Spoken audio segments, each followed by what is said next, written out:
जय सीताराम सस्य श्यामला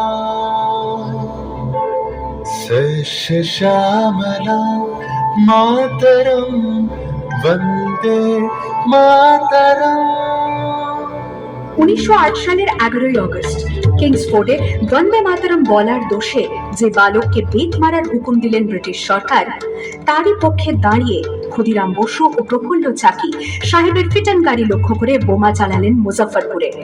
সাহেব নিহত হলেন না, তবু নাবালক ক্ষুদিরামকে ফাঁসির হুকুম দেয়া হলো। জননী কুলহ তুলে পক্ষে শান্তন বাস দেহ তুলে চোখে কাঁদিছে তব চরণ তলে ৩০ কোটি নর নারী।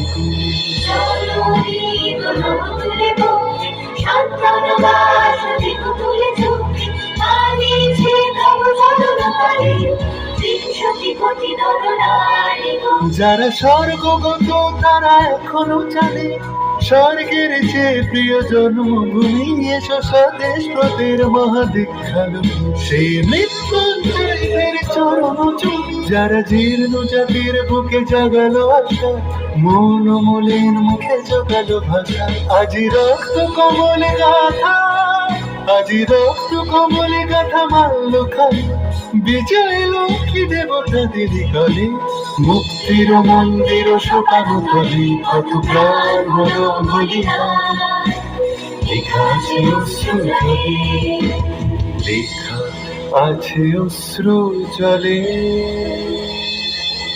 9 সেপ্টেম্বর 1915 ইংরেজদের সঙ্গে সম্মুখ সমরের স্বাধীনতা ছিনিয়ে নিতে অস্ত্র আনার পরিকল্পনা করেন যতীন্দ্রনাথ মুখোপাধ্যায়। বালেশ্বরে সঙ্গীদের নিয়ে জাহাজ থেকে সেই অস্ত্র নামাতে গেলে ইংরেজ বাহিনী তাদের ঘিরে ফেলে।